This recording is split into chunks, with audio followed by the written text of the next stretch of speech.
വലിയൊരു പരാജയമുണ്ടായിരുന്നു. എഡിസൺ ൻ്റെ ബാല്യകാലത്തെക്കുറിച്ച് പറഞ്ഞുവല്ലോ, സ്കൂളിൽ നിന്ന് അദ്ദേഹത്തെ പഠിക്കാൻ കഴിയാത്ത കുട്ടിയെന്ന് പറഞ്ഞ് വിട്ട ഒരാളാണ്. പക്ഷേ ഒരിക്കലും അദ്ദേഹം തൻ്റെ ലാബിലിരിക്കുമ്പോൾ ലാബ് കത്തി നശിക്കുകയാണ്. അദ്ദേഹം അത് നോക്കി സന്തോഷത്തോടെ ചിരിക്കുകയാണ്. എല്ലാം കത്തി നശിച്ചു, തൻ്റെ കണ്ടുപിടുത്തം എല്ലാം കത്തി നശിച്ചു. അപ്പോൾ അദ്ദേഹം പിന്നീട് പറയുന്നുണ്ട്, അദ്ദേഹം 1000-ൽ പരം എക്സ്പെരിമെൻ്റ് നടത്തിയ ശേഷമാണ് ബൾബ് കണ്ടുപിടിക്കുന്നത്. അപ്പോൾ ആളുകൾ ചോദിക്കുന്നത്, നീ എൻ്റെ പരാജയമാണല്ലോ, നീ ചെയ്യുന്നതൊക്കെ പരാജയമാണല്ലോ ചോദിക്കുമ്പോൾ അദ്ദേഹം പറയുന്നുണ്ട്, ഞാൻ പരാജയപ്പെട്ടിട്ടില്ല, ഇത്രയും രീതിയിൽ ഈ കാര്യം ചെയ്യാൻ കഴിയുകയില്ല എന്ന് ഞാൻ പഠിക്കുകയായിരുന്നു എന്നുള്ളതാണ്. അപ്പോൾ പരാജയത്തെ എത്രമാത്രം എംബ്രേസ് ചെയ്യാൻ സാധിക്കും, പരാജയത്തെ എത്രമാത്രം നമുക്ക് സ്വീകരിക്കാൻ സാധിക്കും, എത്രമാത്രം പരാജയപ്പെടുന്നോ അത്രമാത്രം നമുക്ക് വിജയിക്കുവാൻ സാധിക്കും. ഒരു പക്ഷേ ജീവിതത്തിൽ വിജയം എന്ന് പറയുന്നത് എത്രമാത്രം പരാജയങ്ങളെ നാം മറികടന്നു എന്നുള്ളത് തന്നെയാണ്. പരാജയപ്പെടാൻ കഴിഞ്ഞാൽ മാത്രമേ വിജയിക്കാൻ സാധിക്കുകയുള്ളൂ. ഒരു കുഞ്ഞ് വീഴാതെയാണോ നടക്കുന്നത്, കരയാതെയാണോ ചിരിക്കാൻ പഠിക്കുന്നത്? എത്ര പ്രാവശ്യം വീണ ശേഷമാണ് കുഞ്ഞ് നടക്കാൻ പഠിക്കുന്നത്? പിന്നെ പരാജയത്തിൽ നമ്മൾ എന്തിനാണ് ദുഃഖിക്കുന്നത് അല്ലെങ്കിൽ വേദനിക്കുന്നത്? പരാജയങ്ങൾ ഏറ്റുവാങ്ങിക്കൊണ്ടിരിക്കുമ്പോഴും അതിൽ നിന്ന് പുതിയ ലെസൺസ് പഠിച്ചുകൊണ്ട് മുന്നോട്ട് വരാൻ നമുക്ക് സാധിക്കും. 3 പുസ്തകങ്ങൾ ഞാൻ പരിചയപ്പെടുത്തുകയാണ്. ഈ 3 പുസ്തകങ്ങൾ ഞാൻ പരിചയപ്പെടുത്തുകയാണെങ്കിൽ 3 പുസ്തകങ്ങൾ നിങ്ങളുടെ ജീവിതത്തിൽ വലിയ മാറ്റമുണ്ടാക്കും. 1, പ്രപഞ്ചം നിങ്ങളിൽ, 12 പ്രപഞ്ച നിയമങ്ങളിലൂടെ നിങ്ങളുടെ ജീവിതത്തിൽ അത്ഭുതം സൃഷ്ടിക്കുവാൻ സാധിക്കും. 2, ഹാബിറ്റാണ് ജീവിതത്തിൻ്റെ അടിസ്ഥാന ഘടകം, ജീവിതം മാറ്റിമറിക്കുന്ന 10 ഹാബിറ്റുകൾ. ടൈം മാസ്റ്ററി, സമയമെന്ന മാജിക്കിലൂടെ ജീവിതത്തിൽ വലിയ മാറ്റം കൊണ്ടുവരാം, നേട്ടം കൊണ്ടുവരാം. പുസ്തകം വായിക്കുക, ജീവിതത്തിൽ 10 ഇരട്ടി മാറ്റം കൊണ്ടുവരുവാൻ ഈ പുസ്തകം സഹായിക്കും. മൈൻഡിനെ ശക്തിപ്പെടുത്തുന്ന കാര്യങ്ങളെക്കുറിച്ച് ഞാൻ പലപ്പോഴും പറയാറുള്ള കാര്യമാണ്.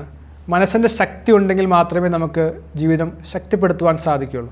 മനസ്സിന് ശക്തിയില്ല എങ്കിൽ ചെറിയ പരാജയങ്ങൾ വരുമ്പോൾ നാം തളർന്നു പോകും, മുന്നോട്ട് യാത്ര ചെയ്യാൻ സാധിക്കുകയില്ല.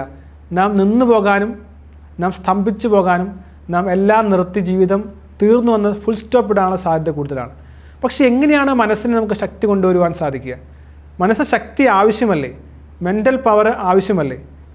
ശരീരത്തിന് വേണ്ടി നാം ജിമ്മിൽ പോകുന്നു, നല്ല ആഹാരം കഴിക്കുന്നു, ബുദ്ധി കൂട്ടാൻ നാം പുസ്തകങ്ങൾ വായിക്കുന്നു, കോഴ്സുകൾ ചെയ്യുന്നു, പഠിക്കുന്നു. പക്ഷേ മനസ്സ് ശക്തി കൊണ്ടുവരാൻ നമുക്ക് എന്താണ് ചെയ്യാൻ സാധിക്കുക? ഇത് വലിയ രീതിയിൽ ചർച്ച ചെയ്യേണ്ട ആവശ്യമാണ്.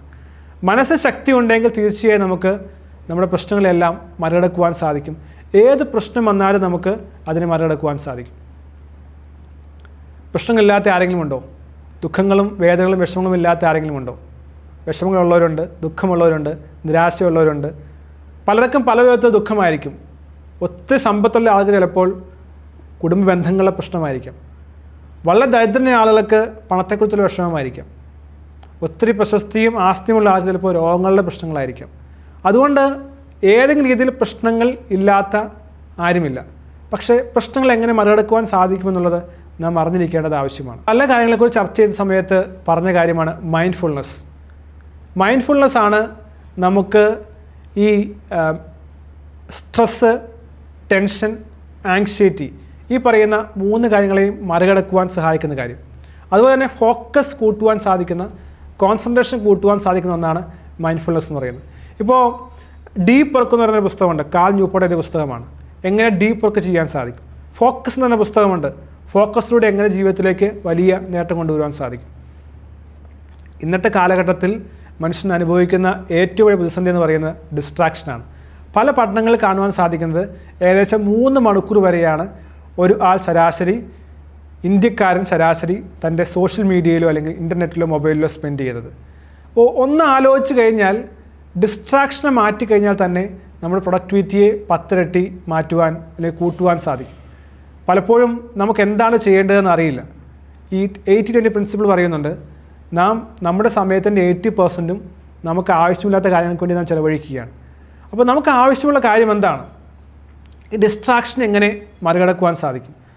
നമ്മുടെ സമയം മുഴുവൻ നമുക്ക് ഏറ്റവും പ്രധാനപ്പെട്ട, ഏറ്റവും വേണ്ട, ഏറ്റവും അത്യാവശ്യ കാര്യത്തിന് സ്പെൻഡ് ചെയ്യാൻ സാധിക്കുമോ? ഞാൻ പറഞ്ഞ കാര്യമാണ് സമയത്തെ എങ്ങനെ മാനേജ് ചെയ്യാമെന്ന് പറയുന്നത്. ഇപ്പോൾ ടൈം മാസ്റ്റർ പുസ്തകത്തിൽ പറയുന്നത് അതുതന്നെയാണ്, സമയത്തെ എങ്ങനെ മാനേജ് ചെയ്യാൻ സാധിക്കും. ഏകദേശം 40ഓളം ടെക്നിക്കുകളാണ് ഈ പുസ്തകത്തിൽ പറയുന്നത്. സമയത്തെ മാസ്റ്റർ ചെയ്യാൻ സാധിക്കുന്നവർക്ക് മാത്രമേ വിജയിക്കുവാൻ സാധിക്കുകയുള്ളൂ.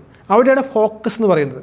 ഇപ്പോൾ എൽ നൈറ്റിംഗൽ എന്ന് പറയുന്ന ലോകത്തിലെ പ്രശസ്തനായിട്ടുള്ള ഒരു ചിന്തകൻ, അദ്ദേഹത്തെക്കുറിച്ച് പറയുന്നത് ഫാദർ ഓഫ് സെൽഫ് ഡെവലപ്മെൻറ്റ് എന്ന് പറയുന്നത്. ഈ ജീവിതത്തിൽ ആളുകൾക്ക് വിജയിക്കാനായിട്ട് സഹായിക്കുന്ന ധാരാളം ചിന്തകൾ പറഞ്ഞ ആളാണ് അദ്ദേഹം. അപ്പോൾ അദ്ദേഹം പറയുന്നത് focus is the most valuable asset. ഒരു ലക്ഷ്യം വെച്ചിട്ടുണ്ടെങ്കിൽ ലക്ഷ്യത്തിലേക്ക് നോക്കി യാത്ര ചെയ്യുവാൻ നമുക്ക് സാധിക്കണം. ഇപ്പോൾ ജോ വിത്താലെ എന്ന് പറയുന്ന, ഞാൻ നേരത്തെയും പറഞ്ഞിട്ടുള്ള ആളാണ്, ഈ ഓപ്പൺ മെഡിറ്റേഷനെ കുറിച്ചും വിഷ്വലൈസേഷനെ കുറിച്ചും വിഷൻ ബോർഡിനെ കുറിച്ചും എല്ലാം ധാരാളം പറഞ്ഞിട്ടുള്ള ആളാണ്. സീക്രട്ടിൽ അദ്ദേഹത്തെക്കുറിച്ച് പരാമർശിച്ചിട്ടുണ്ട്. സീക്രട്ട് എന്ന് പറയുന്ന ഡോക്യുമെൻ്ററിയിൽ ധാരാളം പുസ്തകങ്ങൾ എഴുതിയിട്ടുണ്ട്. അപ്പോൾ അദ്ദേഹം പറയുന്ന ഒരു പ്രധാനപ്പെട്ട കാര്യമുണ്ട്. അദ്ദേഹത്തോട് പല ഇൻ്റർവ്യൂവിലും അദ്ദേഹത്തോട് ചോദിക്കുന്നുണ്ട്, എന്താണ് ജീവിതത്തിൽ വിജയിക്കാൻ വേണ്ട ഏറ്റവും പ്രധാനപ്പെട്ട കാരണം. അദ്ദേഹം പറയുകയാണ് പെർസിസ്റ്റൻസ് എന്ന് പറഞ്ഞു കഴിഞ്ഞാൽ തുടർച്ചയായി ലക്ഷ്യത്തിന് വേണ്ടി വർക്ക് ചെയ്യാൻ സാധിക്കുക, കണ്ടിന്യൂസ് ആയി റിപ്പീറ്റഡായി ഹാർഡ് വർക്ക് ചെയ്യാൻ സാധിക്കുക, ലക്ഷ്യം നേടുന്നത് വരെ അതിനു വേണ്ടി പ്രയത്നിക്കാൻ സാധിക്കുക.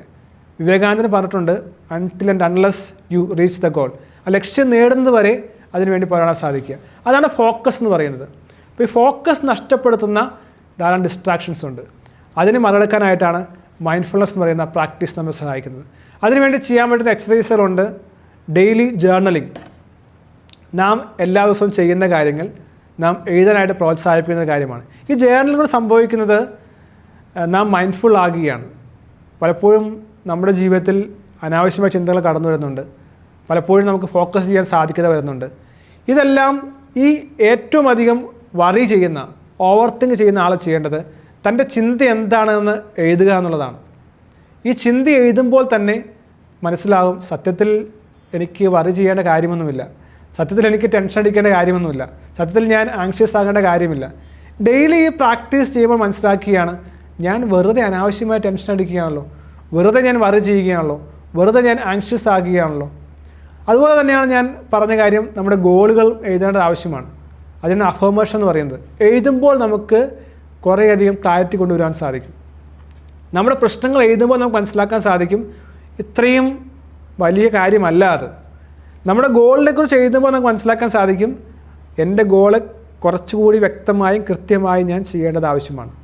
ഇത് എഴുതുമ്പോൾ എനിക്ക് മനസ്സിലാക്കാൻ സാധിക്കും, ഞാൻ ഇത്ര മാത്രമേ ചെയ്യുന്നുള്ളൂ, ഇനിയും എനിക്ക് ചെയ്യേണ്ടതായിട്ടുള്ള ആവശ്യമുണ്ട്. ഡെയിലി ജേർണലിംഗ് പ്രാക്ടീസ് ആളുകൾ ചെയ്യുന്ന കാര്യമാണ്. എല്ലാ ദിവസവും വൈകിട്ട് കിടക്കാൻ പോകുന്നതിന് മുമ്പ് അവർ എഴുതും, ഇന്ന് ഏറ്റവും നല്ലത് സംഭവിച്ചത് എന്താണ്, ഇന്ന് ഞാൻ ലേൺ ചെയ്തത് എന്താണ്, നാളെ ഞാൻ ചെയ്യാൻ പോകുന്നത് എന്താണ്. ഈ 3 കാര്യങ്ങൾ എഴുതിയ ശേഷം മാത്രമേ ഹൈലി പെർഫോമിംഗ് ആയിട്ടുള്ള ആളുകൾ കിടക്കാൻ പോകുകയുള്ളൂ എന്നാണ് പറയുന്നത്.